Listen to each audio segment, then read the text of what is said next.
The self-titled debut album. What is it about artists? When they first come out with their debut album, they don't find a name for it. They just, put either the title of who they are or their band. Well, I'm going to get into that. But first, how's it going, old schoolers? You're kicking it old school with Russell J.S., and I am your host, Russell J.S. I want to start out, I want to wish you and all your families a happy Thanksgiving. And it has been a while since I've done a Kicking It Old School video. Yeah, here I am doing the Wayne Campbell thing, like Wayne's World. But, I wanted to make this... You see, I was looking at the videos. I was counting how many Kicking It Old School videos I have recorded on this platform in the last few years.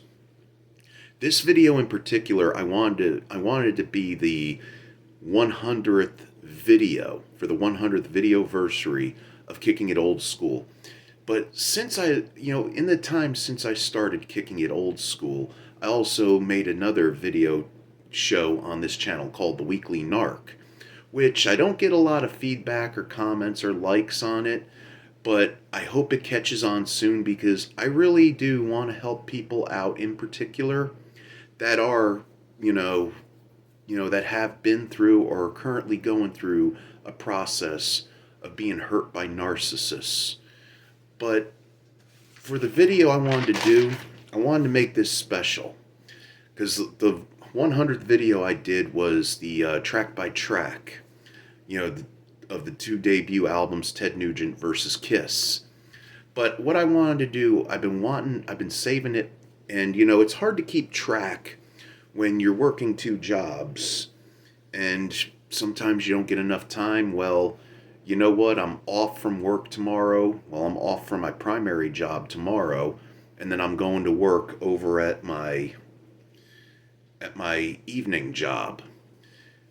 So what I'm going to do is I want to discuss, and remember, if you're new to the channel, hit a like, subscribe, leave comments in the box down below, and encourage your friends to check out the channel as well.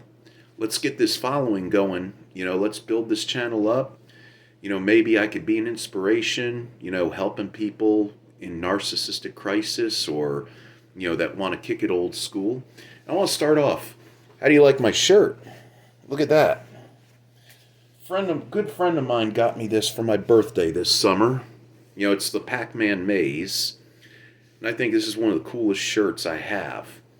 Now, what I want to get into is when it comes to hard rock and the debut album, there have been a plethora of artists and bands that when they signed their record deal, they put out their first album, they didn't give the album a title. This had been going on since the 1960s.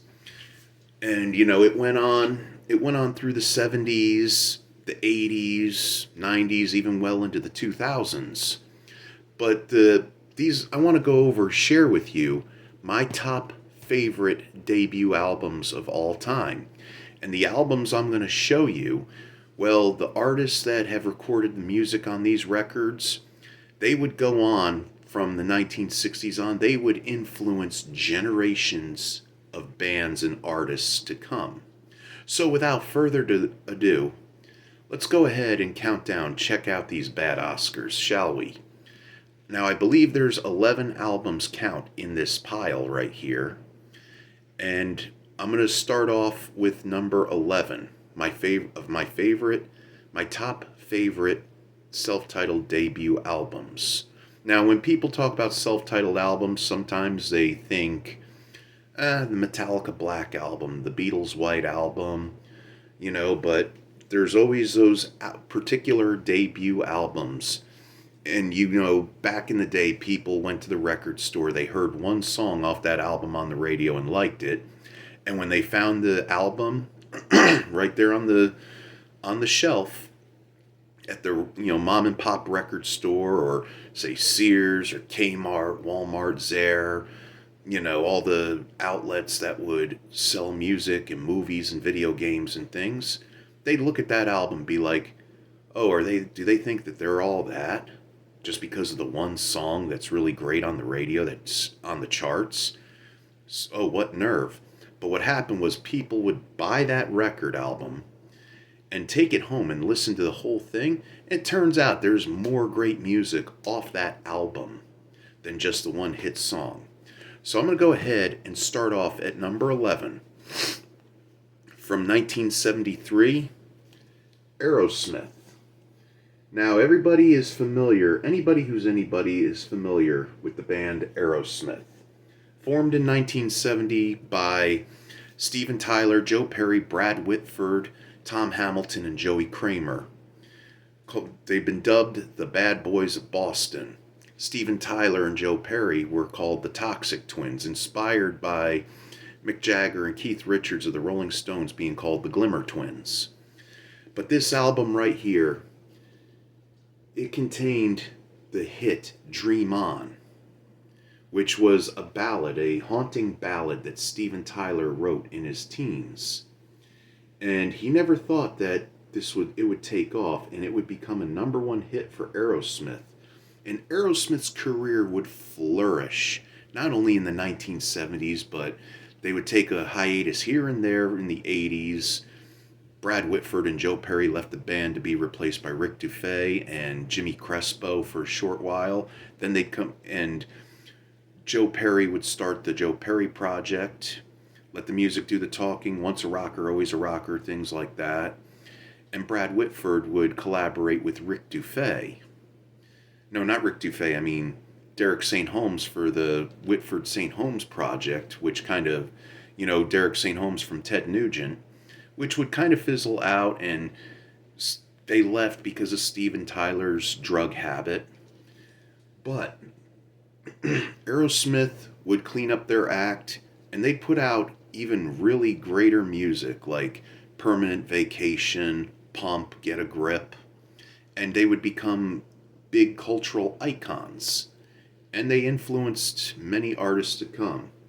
This also contains not just Dream On, but Mama Kin, Walkin' the Dog. I mean, just a masterpiece of great hard rock right here from 1973, Aerosmith.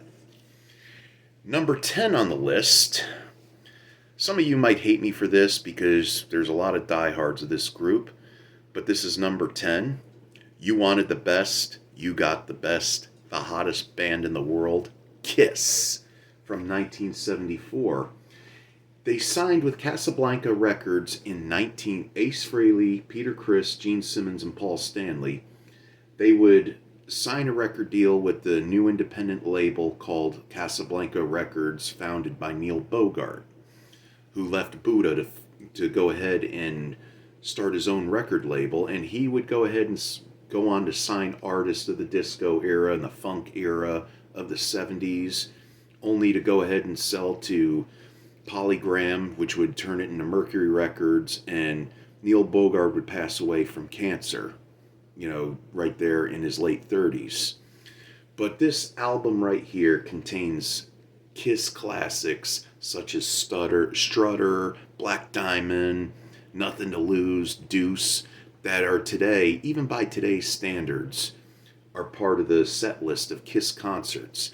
Kiss signed the record deal in 1973, and then they would perform on New Year's Eve of that year at the New York Academy of Music, opening for Blue Oyster Cult. Blue Oyster Cult was supposed to be the big name, but what would happen was they'd blow Blue Oyster Cult right off the stage with their stage show and their presence. And the next year, even to this day, Blue Oyster Cult would open for Kiss. Another great have. I mean, this right here is a reissue on a 180-gram vinyl. I was scared at first to buy any of the reissues because I had heard rumors that Paul Stanley and Gene Simmons were going to take out Ace Frehley and Peter Criss's parts and have Tommy Thayer and Eric Singer go in. But this is the album the way it was originally recorded, except it didn't have the track Kissing Time on there. And at number 9, the Motor City Madman, the Nuge, the wild man himself, Ted Nugent, from 1975. Parting from the Amboy Dukes, Ted Nugent would get his own band together and sign with CBS. And this one contains a lot of classics like Stranglehold, Stormtroopin', Hey Baby, Just What the Doctor Ordered, Snakeskin Cowboy, and just a great, I mean, he didn't even need a backup band, in my opinion, to record this masterpiece. It could have just been him and his guitar. And again, Ted Nugent, he would go on and become influence to many artists to come, such as, Dimebag Darrell of Pantera and, you know, Metallica and, all the metal acts that would come throughout the 80s and 90s. And Ted Nugent to this day is still going strong. I should know. I've seen him in concert and he was awesome. So that's number 9 on the list. And number 8 is Santana, released in 1969. He went ahead and took that Spanish influence, that Spanish Latin jazz and blues, and mixed it with psychedelia. And he would go ahead and put this masterpiece out, which contains Evil Ways, Jingo, Soul Sacrifice. And, he is to this day even recording he's just like some of these artists, he's inducted into the Rock and Roll Hall of Fame. He won Grammys for collaborating with younger artists, in the late 90s and early 2000s. And his career still flourishes. And at 70-something years old, he is still going at it too. And he became part of that era. He went ahead and played Woodstock. And, he's now a living legend. He was right there with The Who, The Doors, Jimi Hendrix, and he's now a living legend.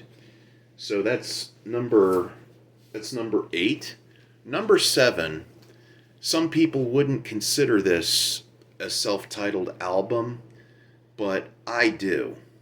From 1973, Leonard Skinner, pronounced Leonard Skinner.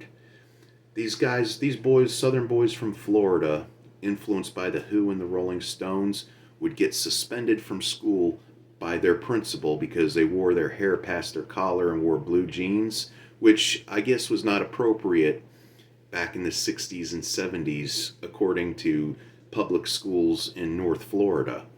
But this album, I say it is actually, I think it's not really the title of the album pronounced Leonard Skinner. They were trying to get people to understand what that meant. So out of revenge, they decided to name their band after their mean principal. This also contains such classics as Tuesday's Gone, Freebird, Gimme 3 Steps, and of course my favorite, Simple Man, the ballad Simple Man. And Leonard Skinner would go on to produce more music, constantly tour until that fatal plane crash where half the band, including singer Ronnie Van Zant, were all killed. But they went ahead and they still soldiered on 2 years later with Ronnie's younger brother Johnny as the front man. And this band went through numerous lineup changes, members dying, passing away. It's, I guess it's a part of life. But Skinner's legacy still lives on in this classic Southern rock bad Oscar of a masterpiece. Coming in at number 6, Boys from Pasadena. One of the greatest bands of all time, became iconic throughout the 1980s. Van Halen. Now, what can I say about this record? Consisting of David Lee Roth, Edward Van Halen, Alex Van Halen, and Michael Anthony, produced by Ted Templeman. This album right here, it does not need to be titled anything but Van Halen, containing such classics as Ice Cream Man, Jamie's Crying, Ain't Talking About Love, Eruption.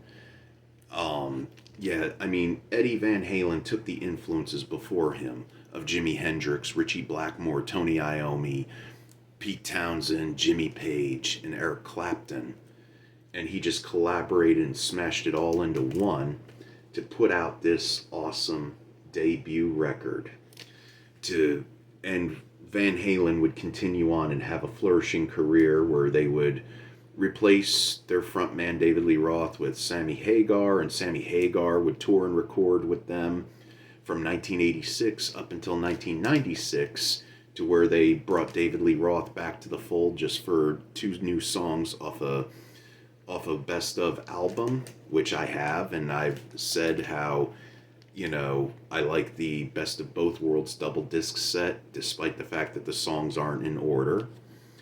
But this album right here stands alone as a classic, and what's really cool is this is actually an original pressing. It's an original pressing of the 1978 debut record. And, this is just a platter of bad Oscar right here. Eddie was so my hero in high school in the 90s that I actually broke up with a girlfriend over her saying that Van Halen sucked. And my father, he reamed me for it. But this album right here, they would, Van Halen would continue on throughout the 80s and takes a hiatus here and there in the 90s, where they would have a third frontman with Extreme's Gary Cherone and put out an album called Van Halen 3, which was the lowest selling album of their career. And they would go through hiatus. Sammy Hagar came back briefly for a tour because he recorded a couple new tracks for the Best of Both Worlds. And then they would come back, and he would take Michael Anthony with him, and they'd form a band together. First The Circle, then I think Chickenfoot. I haven't been keeping up. But Wolfgang Van Halen, Eddie's son, would take Michael Anthony's place on bass guitar, and he would tour with his dad and Van Halen and record what would be 2012's Different Kind of Truth, and still go ahead and play with his father and the band until Eddie's untimely death a few years ago. Okay, so I believe that is number 6. Number 5, we're going into pioneer heavy metal territory. This is going to be a reissue on 180 gram. This is actually a limited edition.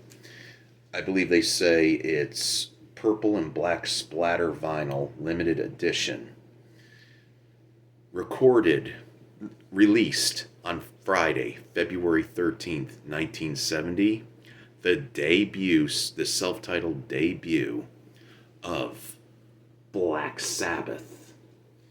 This album right here, it would be what we call today heavy metal, containing the tracks N.I.B., The Wizard, Behind the Wall Sleep, and even the song, the first song, just to start this off with the thunder and lightning and the rain, a song entitled Black Sabbath. This album right here would catapult the start of heavy metal music, along with others.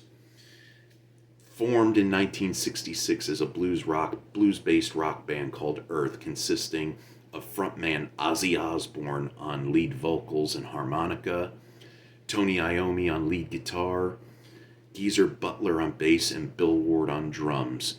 Sabbath would continue on with a career. It would help launch Ozzy's successful solo career, get Ronnie James Dio noticed, and they would continue on in different forms. But the legacy of the original lineup with Ozzy Osbourne will always be remembered as the classic Sabbath. Up next, as number 4 on this list, from 1968, or I think 1969, I'm not sure, a band from England, Led Zeppelin. Formed by Jimmy Page, they were dubbed as the New Yardbirds at first. After the original Yardbirds split up, Page still had obligations and was still on contract. So he recruited his old mate, John Paul Jones, on bass, backing vocal, and organ. He would also recruit two young kids named Robert Plant and John Bonham. And this debut album, Zeppelin would put out 8 albums and a live album, which would be the soundtrack to their documentary movie, The Song Remains the Same. And then what would happen was when they were getting ready for another tour, unfortunately, a lot of things plagued Led Zeppelin, like the death of Robert Plant's son and the untimely death of John Bonham in 1980. And this album starting off on side 1 with Good Times, Bad Times, you knew this band meant business. And they were also responsible for the sound of heavy metal. I mean, Black Sabbath just made the sound of Zeppelin a little darker to make, this would be a pioneer, almost pretty much a pioneer heavy metal record with such classics as Good Times, Bad Times, Dazed and Confused, Communication Breakdown, How Many More Times.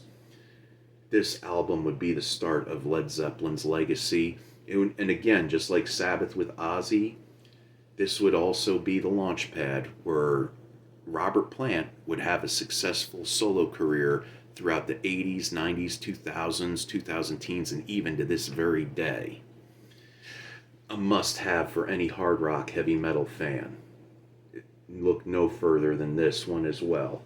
Now, for number 3, we're going to be digging deep into the territory of punk rock.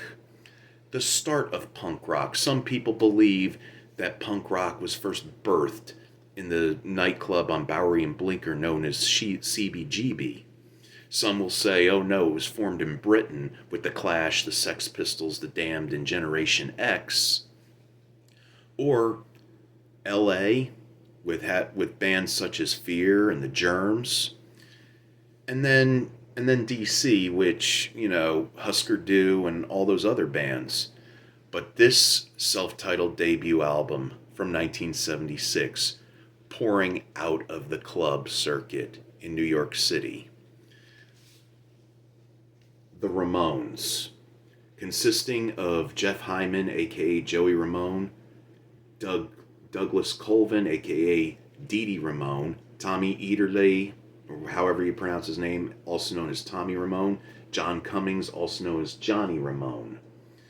This band would help catapult the era of punk rock with such classics as Blitzkrieg Bop, Beat on the Brat Judy is a punk, I Want to Sniff Some Glue, all these tracks right here. My favorite, Havana Affair, and the final one, Today Your Love, Tomorrow the World.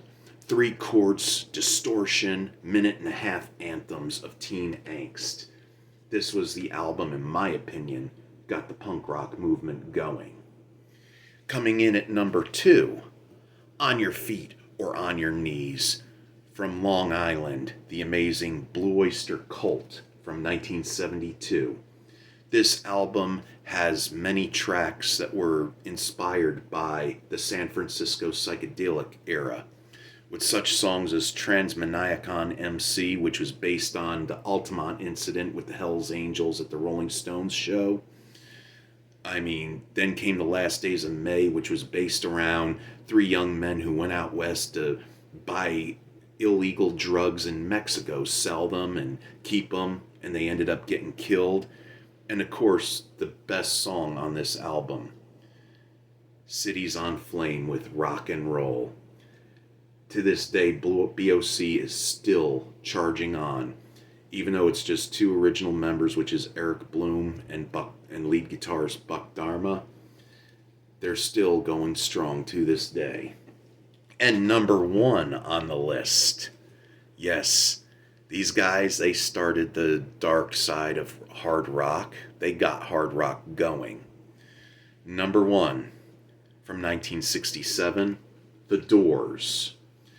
Containing classics like Break On Through, The Crystal Ship, Alabama Song, and their number one hit, Light My Fire, started consisting on vocals Jim Morrison, keyboards Ray Manzarek, drums John Densmore, and guitarist Robbie Krieger. The Doors would record 6 albums with more albums, 5 more albums with Morrison until his untimely death at the age of 27 in 1971. And this album, this was the start of it all for the Doors, where they would bring dark poetry with blues and jazz. And the Doors would record 2 more albums without Morrison and tour, and then call it quits. But their legacy lives on through best ofs and, a movie directed by Oliver Stone starring Val Kilmer as Jim Morrison. But this album right here is also a must-have. So there you have it.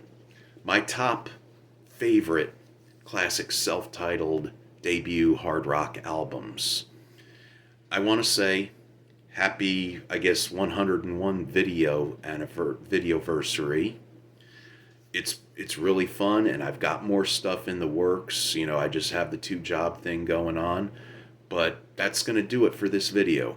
Remember, stay cool, stay chill, stay fresh, get you enough of love, get you enough of peace, tranquility, God, less drama, no drama, whatever you desire, get you enough of. Good, take care of yourself and your families, and as always, this is Russell J.S., your old pal, wanting to wish you Godspeed, and may the force be with you always.